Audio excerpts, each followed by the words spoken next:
I suppose after yesterday's post here on Substack, I probably should give an update to the competition that I entered today. It was a powerlifting competition, something I never imagined I would do. I don't even know if I'll do it again. Not that I didn't enjoy it, I just wanted to do it. Well, what I can report is that I will say one and done, and one, WON. So one and done doesn't mean one and I'm never doing it again. It means I did my first one and it's done. And I won, WON, in the deadlifting portion. And I don't even have any words for that. Like, it's mind blowing. Even the amount I lifted is mind blowing to me. But it wasn't that was the victory. I mean, it's nice to win, but that wasn't what I was really looking for. The victory was that life has become larger than the grief again. Not because the grief got smaller, because I don't know that it gets smaller, but life got bigger, which I resonate with that much more than thinking the grief got smaller. It certainly gets different, and life got bigger. I think when we stand, when we lift what's so heavy, life gets bigger. I didn't wait until I was fully healed. I didn't wait till I felt ready. If I waited till I felt ready, it probably would have never happened. It's kind of like children. If you wait till, okay, I'm ready to have children now, I don't think it ever happens. I didn't wait until my sadness was gone. Life got bigger and I stepped into the arena. And then it really was not just, it was a moment, but a few hour moment that, what I got from it was a story that I never could have scripted it. I never could have imagined that this would be, but 6 months after knee replacement, I entered a powerlifting meet. I mean, cuckoo, cuckoo, some people would tell me. And I went 6 for 6. And what that means is that I did a bench press event and I did a deadlift event. And in each event, there's 3 rounds. And each round you lift. And hopefully each subsequent round you lift a little bit more. And you tell them how much you want to lift. And they write it down and it goes up on the computer and everything. But I went 6 for 6. And I pulled 280 pounds of my deadlift, which is why I won deadlift. And deadlift is, lifting the bar from the ground. So one and done and won, WON. I know. That's what kids do when they express joy. They go, so you should all do that right now as you're listening to me. So I don't think that's so bad for a woman who's just had knee replacement 6 months ago. In fact, because I was wearing shorts, people could see this, the big old scar on my knee and said, oh, did you just have knee replacement? And I said, well, 6 months ago. And then they're like, and you're doing this? And I'm like, yeah, life got bigger. I just did it because it was fun. I did it because it served me. I did it because I needed to lift heavy things. I was carrying heavy things, and I needed to lift heavy things. And then, of course, I was I was texting with someone, telling them how it went, and I got that perennial question, so how do you feel? And I'm like, oh, some days I'm done self-reflecting. But how do I feel? Well, I knew it wasn't about the numbers. I knew it wasn't about winning anything. I knew it wasn't the results sheet that shows up on the big old TV inside the weight gym. But what did it,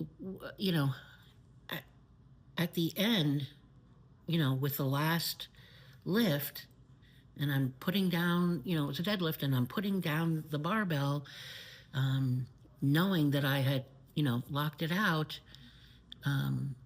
I didn't stop and say, what am I feeling? But then, a couple hours later, someone gifted me with the question. So I had to sit with it. And because there was a lot of feelings. I don't know about you, but there's some events that there's a lot sort of roaming around. And I've learned over the years it's not an either or. It's just I want to, give a name. I want to know what is that? What is it that I'm feeling in my shoulder? Not the pain from lifting, but what is it I'm feeling, in the thighs or in my knees, and not from knee replacement surgery or lifting, but inside my whole body was this stillness. And it's still there. And it's a stillness of deep, deep joy, right? Not like zeal and enthusiastic, and not that kind of joy. It was a very still, and still is, it's the stillness part of joy. And it's holding hands, like really holding hands tightly with the wordlessness. There's no words for the primal grief that I'm carrying of my broken heart. I just want my mom. So yeah, so there's still this stillness of this deep joy that's holding hands with this primal grief of my broken heart. And it's wordless. So I just gave you a bunch of words, but it's just something to be felt, something to embody. And I think our culture really doesn't, we don't know, or we haven't been taught how to hold seemingly opposite things like that. We're taught that joy replaces grief, that healing replaces heartbreak, that strength replaces vulnerability, that recovery replaces loss. But that's not my world. What I'm feeling is something much truer. The joy is here and the grief is here. Neither cancels the other, neither one wins. They're just sitting beside each other, holding hands in the stillness. Not excitement, not exhilaration, not triumph, just stillness. It's that kind of stillness that arrives after something meaningful has gone on, and, the meet is over, the lifts are all done. I got to see my name, in lights. Not really. But underneath all of that is a much deeper knowing, which is I wish my mom could have been there. And Paul. Two people who would have understood exactly what today meant for me. Two people who would have been ridiculously proud of me. And they weren't here. And their absence doesn't disappear because I won, but neither does the joy disappear because they're gone. Both are true. Both are true. And sometimes that's why the feeling is wordless. Some experiences are just too big for either celebration or sorrow. For happiness or sadness.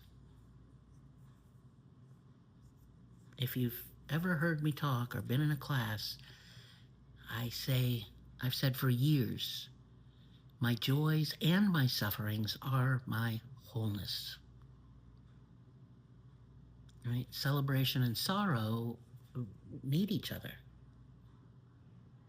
I'm always challenging people around this idea that we need to move beyond things. I don't think so.